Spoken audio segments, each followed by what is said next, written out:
Greetings, fellow armchair Imagineers. Tiki here. And Jacob Wild, too.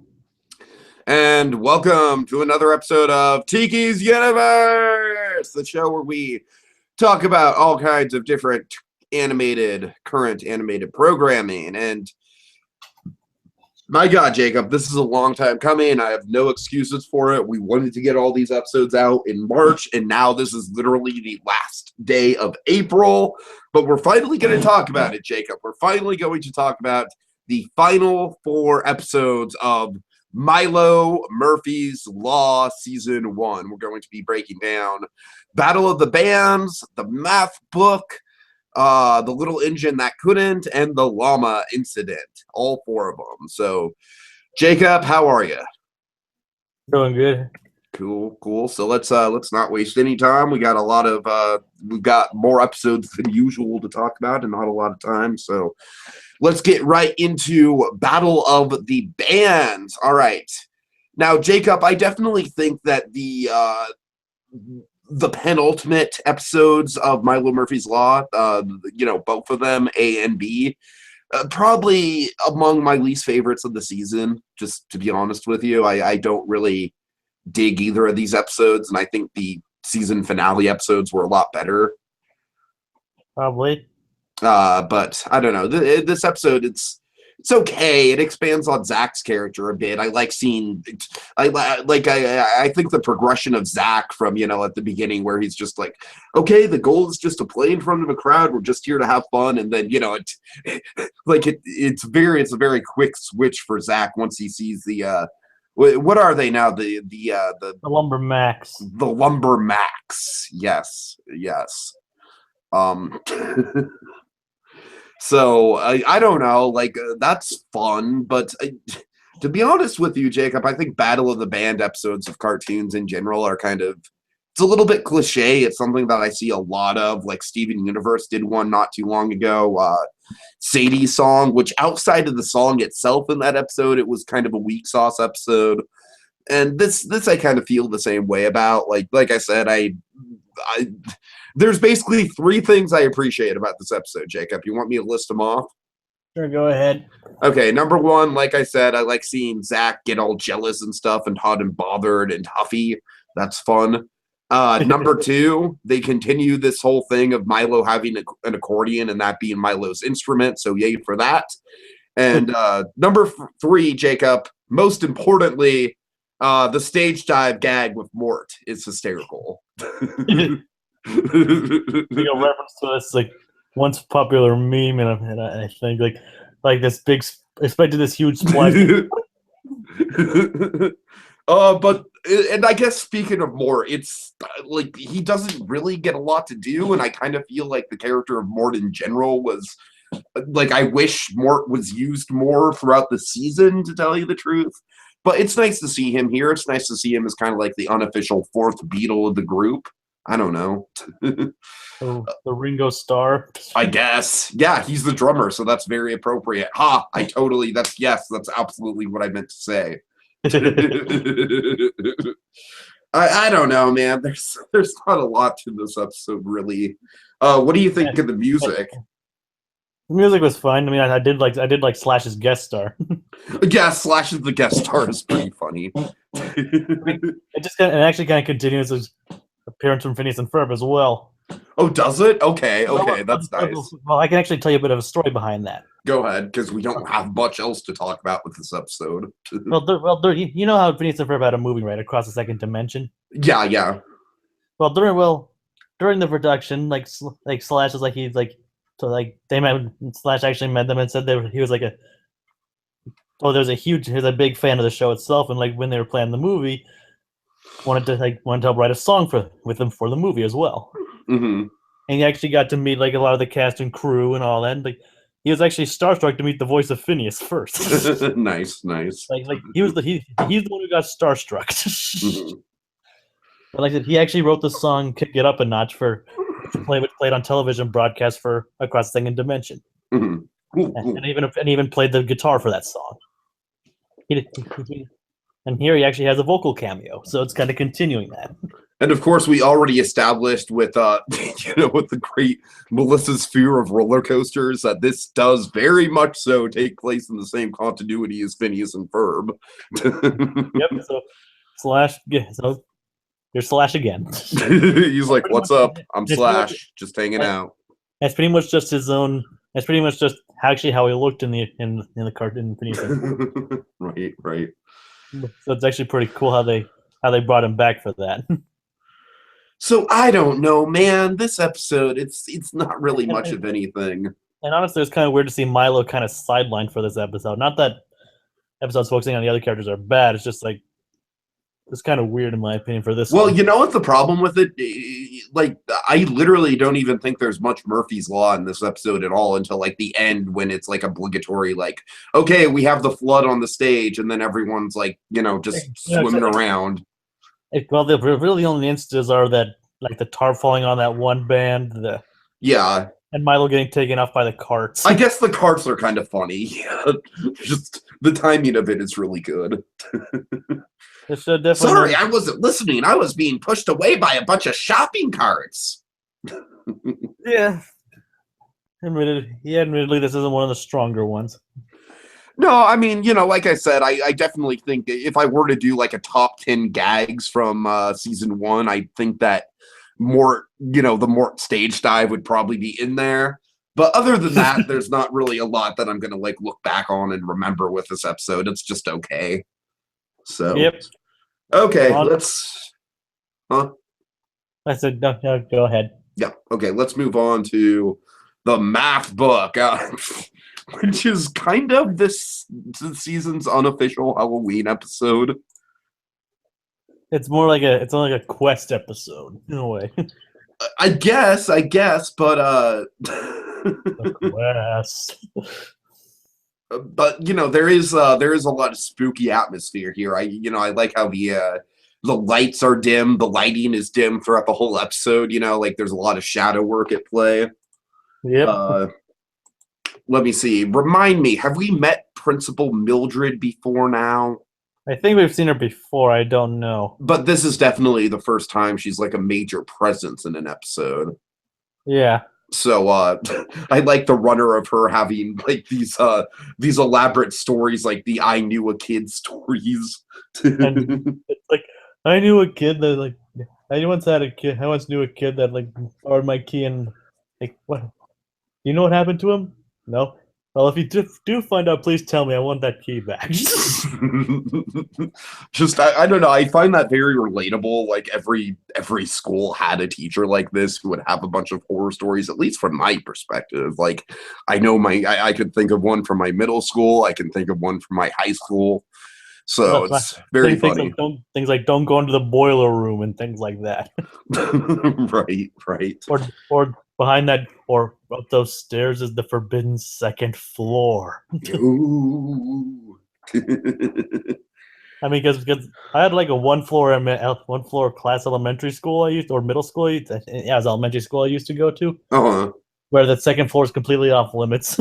Oh, that's creepy almost. It's more like a janitorial commitment. It's almost like an attic kind of thing. That kind of reminds me of but everybody like wondered what was up there. That kind of reminds me of Disneyland. They used to have Innoventions at Disneyland, but now it's the Star Wars launch bay. And the second story of the Star Wars launch bay that used to be Innoventions is just completely barren. But the creepy thing is you can still see like all the displays from Innoventions. It's just dark up there. So it's basically like half of a theme park attraction just rusting away with no access to it. It's creepy.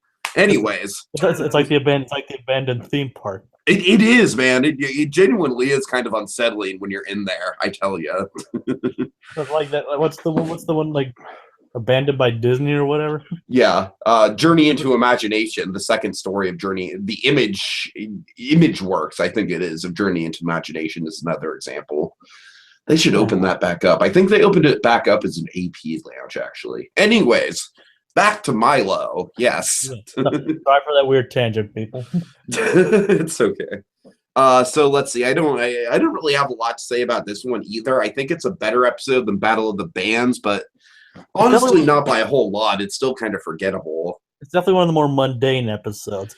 Yeah, like I say it's a better episode overall than Battle of the Bands just because I think it has more going for it in terms of atmosphere and story. Like I do like the mystery that builds up with the janitor and and the janitor is kind of funny. Do we have a guest voice on the janitor? Is that anyone we should know? I don't think it's anybody special. I think it's just. Okay, okay. I was just wondering because I hyped the guy up so much. I think it's just like another guy doing like a just uh-huh. an additional voice kind of thing, not like a slash cameo or anything. Right, right. He left a sign. Oh, sorry, I forgot that. So, like I said, that stuff alone, I think both the atmosphere and the story make this a relatively better episode. Plus, like Having said that, I don't think it's got any gags that are nearly on the same level as the stage dive gag, so it kind of evens itself out.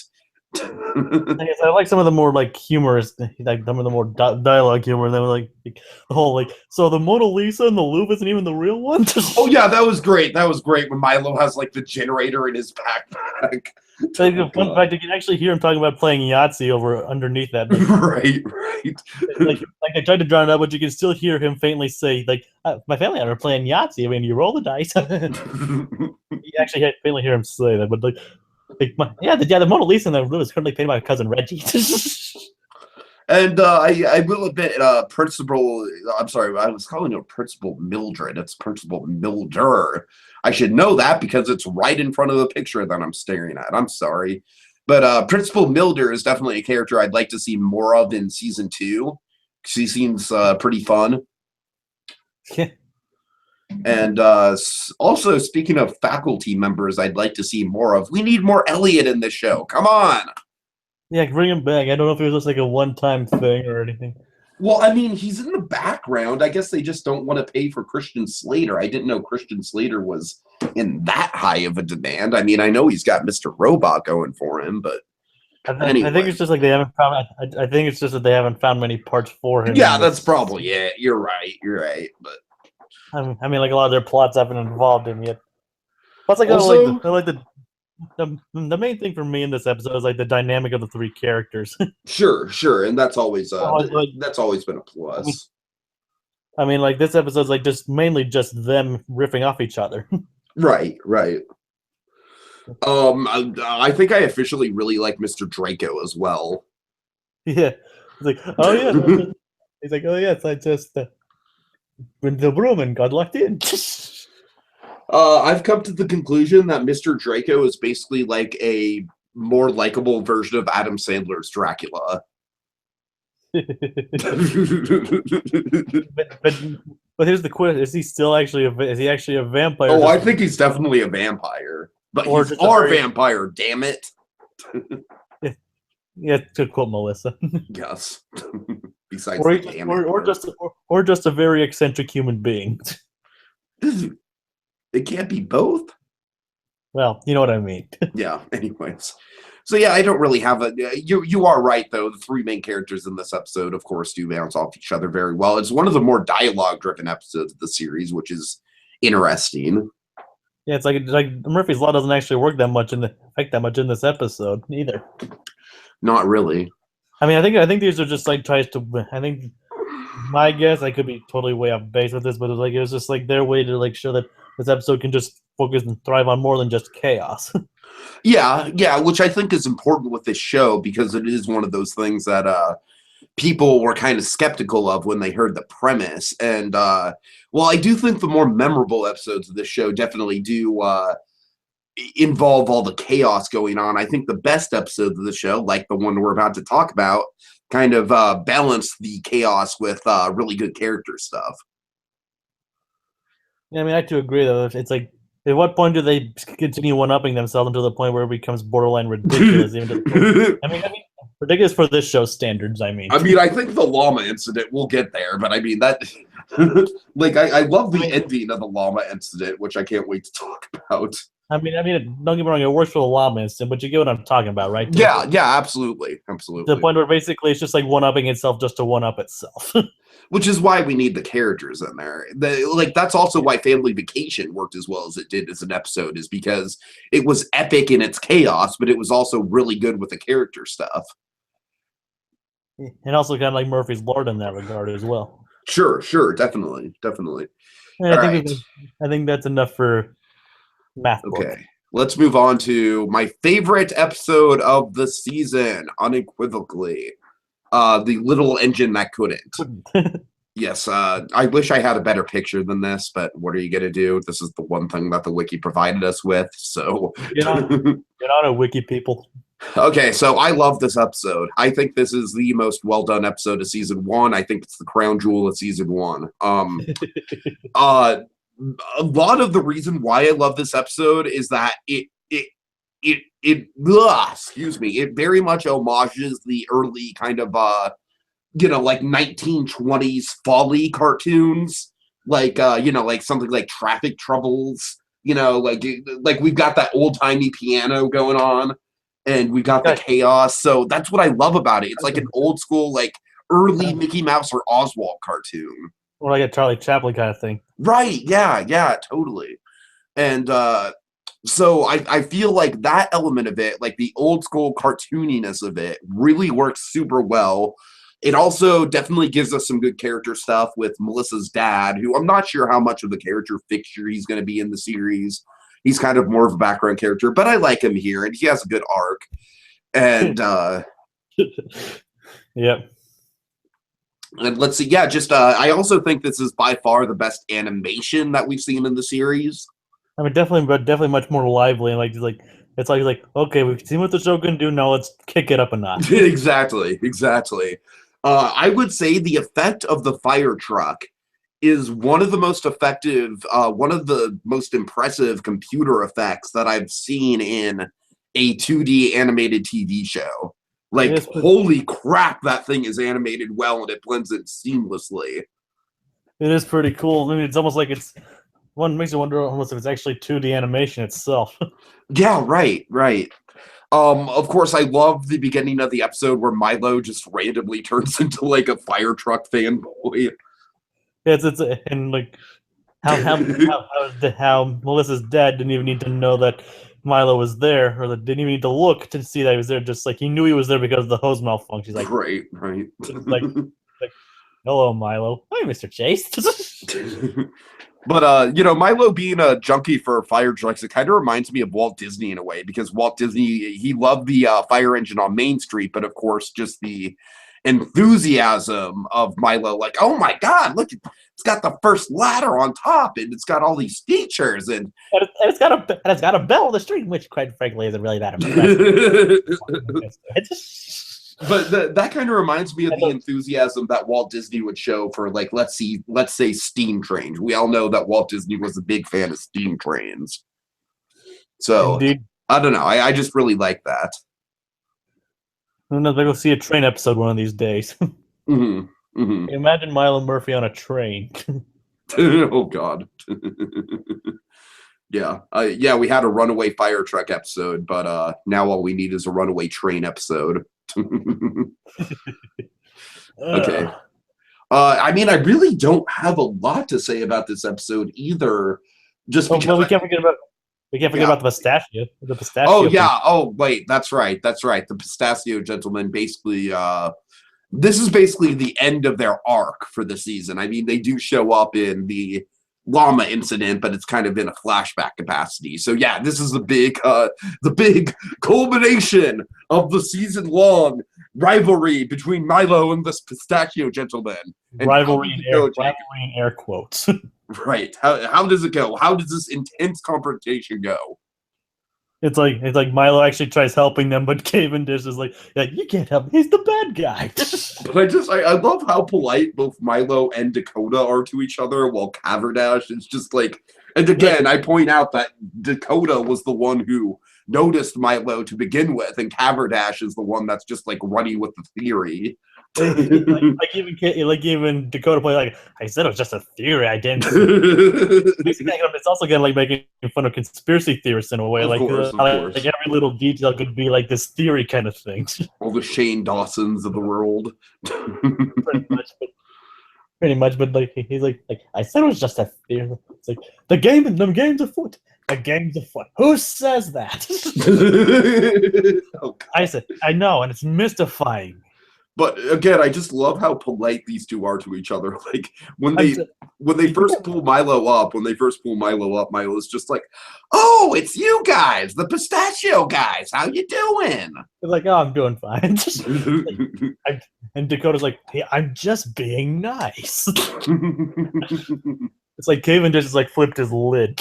Like he's like he's like so convinced that Milo is his enemy. He's like completely blind to the fact that he just saved their lives. So what do you think? Is that a satisfying, like, kind of end to their arc for the season? I mean, obviously we'll see more of them in season 2, and I think season 2 is going to be like, if I'm going to make predictions, I think season 2 is going to be like Haverdish is like more more obsessed than ever with Milo to the point where he might actually become like a threatening antagonist.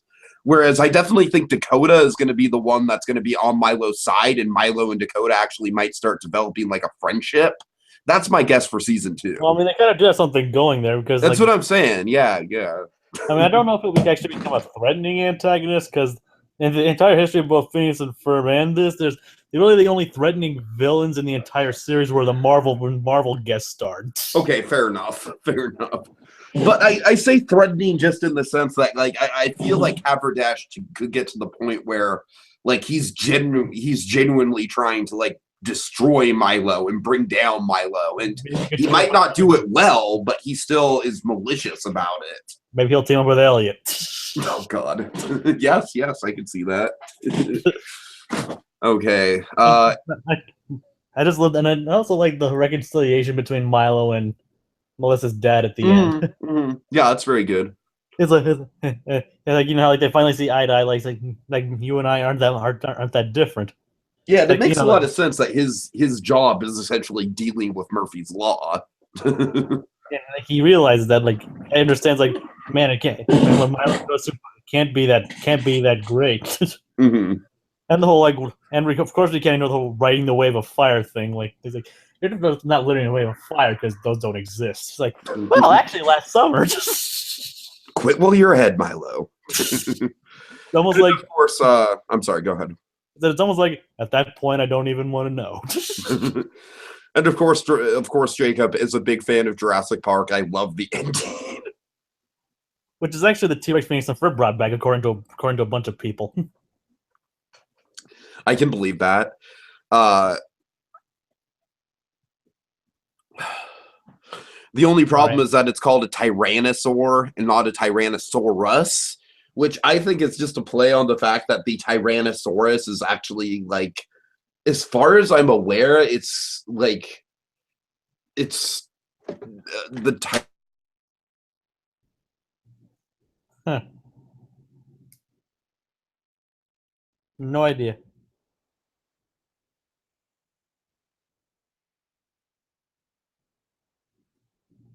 Uh,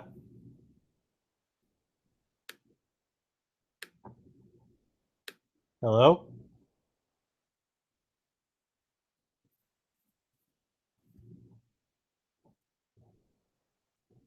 Uh, I'm gonna leave. I'll be right back. Sorry. I think my thing cut out.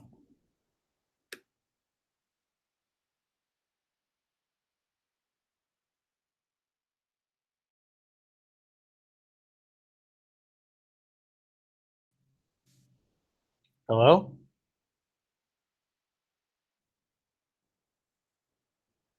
Yeah. Uh,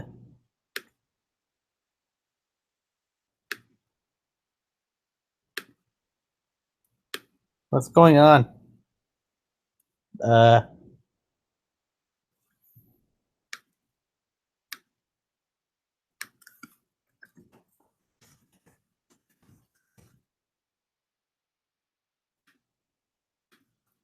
I'm experiencing technical difficulties. I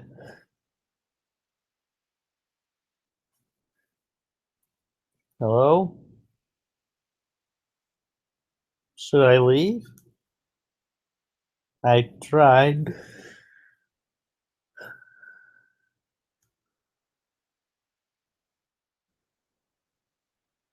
Oh,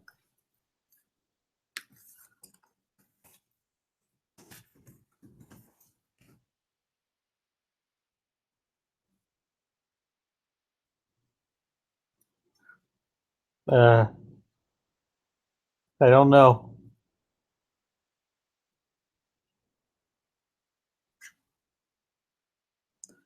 I'm kind of worried right now.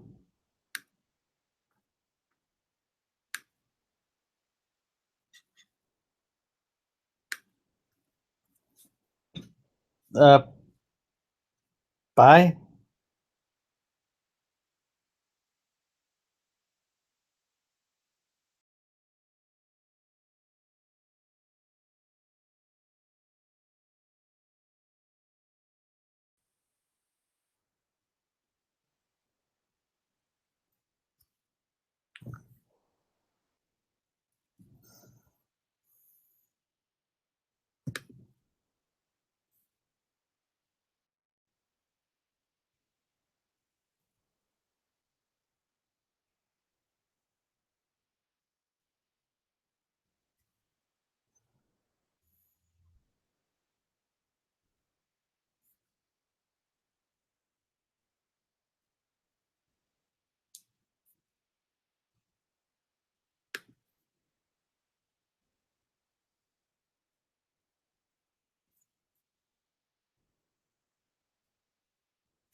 Okay.